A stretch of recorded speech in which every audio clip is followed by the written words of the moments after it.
రామాయణం అనేది ఒక పౌరాణిక గాథనా? లేదంటే వాస్తవమా? అంటే మీరు అనొచ్చు, రామసీత లాంటి ఆధారాలు ఉన్నాక గూడా నువ్వు ఈ ప్రశ్న ఎలా ఏస్తావు అని. కానీ ఇంకా గూడా చాలామందికి ఆ సందేహం ఉంది. అసలు ఏంటి నిజంగా రామాయణం ఏంటి?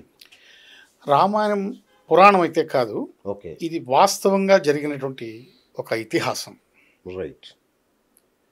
అయితే ఈ కమ్యూనిస్టు భావాజాలంతో ఉన్నవాళ్ళు, సూడో సెక్యులరిస్టులు, నాస్తికులు, ఇటువంటి వ్యక్తులంతా రామాయణాన్ని పురాణంగా ప్రచారం చేశారు. హ్మ్. అయితే పురాతత్వ శాఖ పరిశోధనల్లో మనకు కొన్ని వేల ఆధారాలు దొరికాయి. ఓకే. అంత కూడా అవసరం లేదు.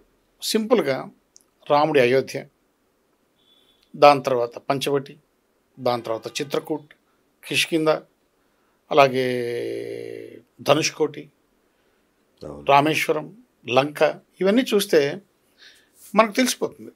రామసేతు ఒకటే కాదు. అవును. వీటిని పరిశీలిస్తే ఈ ఆధారాలను రామాయణం అనేటువంటిది చరిత్రనా లేక పురాణమా, ఇది వాస్తవంగా జరిగిందా లేదా అనేటువంటి మన యొక్క సంశయానికి, మన ప్రశ్నకు సమాధానం దొరికిపోతుంది. కరెక్ట్. ఇది వాస్తవ చరిత్ర. రామాయణాన్ని ఆదికావ్యం అంటారు. తర్వాత వాల్మీకిని ఆదికవి అంటారు. ఏంటి దీనికున్న చారిత్రక ఆధారాలు? వాల్మీకి ఆది కవి, రామాయణం ఆది కావ్యం. చాలా బాగుంది, మంచి పేర్లు. అవును. ఆది కవి అని ఎందుకన్నారంటే రామాయణానికి ముందు రామాయణ రచనానికి ముందు ఎవరే కానీ సంస్కృతంలో కావ్యం రాయలేదు, ఓకే. ఖండకావ్యాలు రాయలేదు, ఓకే. ఛందస్సులో రాయలేదు. ఓకే. ఇదొక కారణం. అంటే అప్పటికి అన్ని మౌఖికాలే ఉండేవా? అచ్చా అచ్చా. సో రిటర్న్గా స్టార్ట్ అయింది. ఓకే. అంతేకాకుండా సరస్వతి మాత వాల్మీకిని ఆదేశించింది అనుష్టుప్ ఛందస్సులో రాయమని. ఓకే. తర్వాత నారదుడు రాముడి గురించి అనేక కథలు వాల్మీకి చెప్పాడు. సీతమ్మ వారు వాల్మీకి ఆశ్రమంలో కొంతకాలం ఉంటుంది కాబట్టి ఆ ఉన్నటువంటి కాలంలో రాముడి గురించి అనేకమైనటువంటి విషయాలు చెప్పడంతో ఇవన్నీ క్రోడీకరించుకొని వాల్మీకి రామాయణం రచించడం జరిగింది. ఓకే.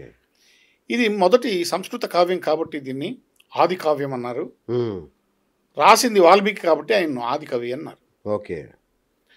అయితే ఈ కావ్యాన్ని రచించిన తర్వాత వాల్మీకి ఈ కావ్యాన్ని భరతుడికి అంకితం చేశాడు. భరతుడికి అంకితం చేశాడు. ఎందుకంటే ఒకవైపు అన్న 14 సంవత్సరాలు అరణ్యవాసం చేసి వస్తే ఈయన సన్యాసిగా 14 సంవత్సరాలు ధర్మదీక్షతో పరిపాలన చేశాడు అన్న పాదుకలను సింహాసనంలో పెట్టి. కాబట్టి రాముడి మీద రాసింది వాళ్ళ తమ్ముడికి భరతుడికే ఇవ్వడం సబబు అని చెప్పేసి ఆయనకు అద్భుతం అంకితం ఇవ్వడం జరిగింది. ఈ వాల్మీకిలో మరొక అద్భుతమైనటువంటి విషయం ఏంటంటే 24,000 శ్లోకాలు ఉన్నాయి. ఓకే. 7 కాండలు ఉన్నాయి. ప్రతి 1000 శ్లోకానికి మొదట వచ్చే అక్షరం తీసుకుంటే 24,000 శ్లోకాలకు 24 అక్షరాలు వస్తాయి. ఓకే. ఈ 24 అక్షరాలు మనకు గాయత్రి మంత్రంలో కనిపిస్తాయి. వావ్, ఇది ఒక అద్భుతమైనటువంటి విషయం. అద్భుతం. కాబట్టి ఈ రామాయణానికి అనేకమైనటువంటి విశేషాలు ఉన్నాయి. ఇది ఇంకోటి ఏంటంటే సామాన్య శకం 500 సంవత్సరాల్లో రచింపబడినటువంటి కావ్యం ఇది. ఓకే. అంటే ఇప్పటికి 1,00,000 సంవత్సరాలు అయింది రామాయణం రాసి. మరి ఏమంటారు? ఎంత అద్భుతమైనటువంటి అసలు మామూలు అద్భుతం కాదు ఇది. రామాయణం అంటే అందరికీ తెలుసు. అవును. ఓహో, రామాయణం రచించి 1,00,000 సంవత్సరాలు అయిందా అని. ఇప్పుడు ప్రతి జయంతికి వర్ధంతికి మనం ఇన్ని కార్యక్రమాలు చేస్తాం. రామాయణం రచింపజేసి 1,00,000 సంవత్సరాలు అయిందని చెప్పేసి ఒక మంచి కార్యక్రమం ఎవరు చేపట్టరు. అవును. చాలా బాధాకరం. కరెక్ట్. 1,00,000 సంవత్సరాలు అయినా కూడా ఇంతవరకు అందులో ఏది మసకబారలేదు. ఎంతసేపు విన్నా, ఎన్ని మార్లు విన్నా, ఇంకా విందాం అనిపిస్తుంది. అంటే నాకు ఇప్పటికీ ఆ కావ్య సౌందర్యం ఏంటి అన్నగారు, అంటే ఇన్ని సంవత్సరాలు 1,00,000 సంవత్సరాలైనా ఇప్పటికీ రాముడు అంటే ఇంకా. నేను మొన్న విజయనగరం వెళ్ళాను. అక్కడ రాముని విల్లు ఆకారంలో ఒక అద్భుతమైన ఆలయం నిర్మించారు. రామనారాయణం అని మీరు వినే ఉంటారు. ఎంత గొప్పగా ఉందంటే అక్కడ రాముడికి సంబంధించిన కొన్ని వందల భాషలో రచించిన పుస్తకాలనే అక్కడ సేకరించారు. అసలు అక్కడ వాళ్ళు చేస్తున్న కృషి చూస్తే అన్నగారు మీరు ఆశ్చర్యపోతారు. ఎందుకంటే ఇన్ని లక్షల సంవత్సరాలైనా ఎందుకు రామాయణం పాత పడలేదు? ఎందుకు? ఒక అద్భుతం ఏంటంటే ప్రపంచ సాహిత్యం మొత్తం పరిశీలించండి మీరు. ఆ, రాముడి లాంటి రాజు, ఓకే. సీత లాంటి భార్య, ఉమ్, హనుమంతుడి లాంటి బంటు, ఉమ్, లక్ష్మణుడు లాంటి సేవకుడు, ఎస్. సేవకుడు అన్నారా? భరతుడు లాంటి తమ్ముడు, అలాగే దశరథ మహారాజు లాంటి కరుణామూర్తి ఏ సాహిత్యంలో కనపడరు. బా, అది. అంత అద్భుతమైనటువంటి పాత్రలు ఇందులో ఒదిగిపోయి ఉన్నాయి. ఓకే. కాబట్టి లక్షల సంవత్సరాలైనా కూడా అది ఇవన్నీ తరగల, బా, నిజంగా ఎప్పటికప్పుడు నిత్య నూతనం. అది తరగనిది, అసలు తరగని నిధి అది మనకి తెలుగు వారికి. ఇంకోటి అన్నగారు, రామాయణాన్ని మొట్టమొదటి తెలుగు రామాయణాన్ని ఎవరు రాశారు? అట్లాగే సంస్కృత వాసన లేని పూర్తి అచ్చ తెలుగులో మొట్టమొదటి ఎవరు రాశారు? మొట్టమొదటి తెలుగులో రామాయణం రచించింది గోన బుద్ధారెడ్డి గారు. గోన బుద్ధారెడ్డి. దాని పేరు రంగనాథ రామాయణం. ఓకే. అది 13వ శతాబ్దంలో రచింపబడింది. ఇది ద్విపద ఛందస్సులో ఉంది. అచ్చా. ద్విపద ఛందస్సులో ఉంది కాబట్టి గానయోగ్యం అయింది. ఓకే. ఓహో. అయితే పూర్తిగా అచ్చ తెలుగులో రామాయణాన్ని రచించింది మాత్రం కూచిమంచి తిమ్మకవి. కూచిమంచి తిమ్మకవి ఆయన అచ్చ తెలుగులో రాశాడు. ఓకే.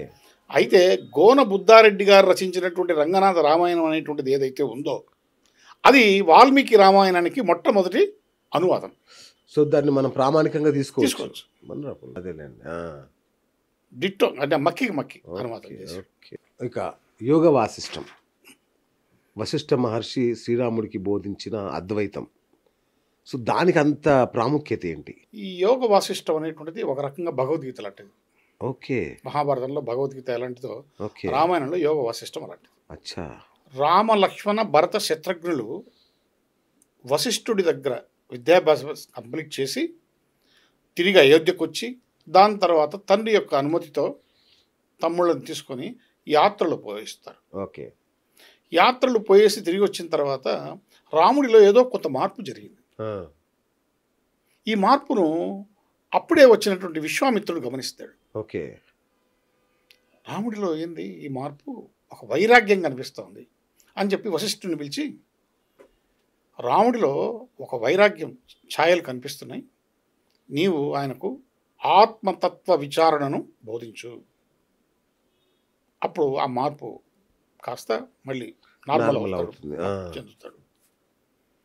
అప్పుడు వశిష్ఠుడు ఒక వేదికను ఏర్పాటు చేసి రాముడికి అలాగే తమ్ముళ్ళకి అందరికి కలిపి ఈ ఆత్మతత్వ విచారణను బోధించడం జరుగుతుంది. ఇది బోధించడమే కాకుండా ప్రేరణాత్మకమైనటువంటి కథలు, ఓకే, ఒక ఎన్లైట్మెంట్ ఇచ్చేటువంటి కథలు కరెక్ట్ చెప్పి అతని కార్యోన్ముఖుని చేస్తాడు. కృష్ణుడు ఏ విధంగా అయితే అర్జునుడికి ఉపదేశం చేస్తాడు, సో ఆ విధమైనటువంటి ఉపదేశం జరుగుతుంది. ఇదంతా మొత్తం కలిపితే యోగ వాసిష్టం. ఓకే. సో అక్కడేమో అర్జునుడు కార్యోన్ముఖుడు అవుతాడు, ఇక్కడ రాముడు కార్యోన్ముఖుడు అవుతాడు. అందుకే అంత దానివల్ల యోగ వాసిష్టానికి ఒక ప్రత్యేకమైనటువంటి ప్రతిపత్తి, ప్రత్యేకమైనటువంటి విశిష్టత ఉంది.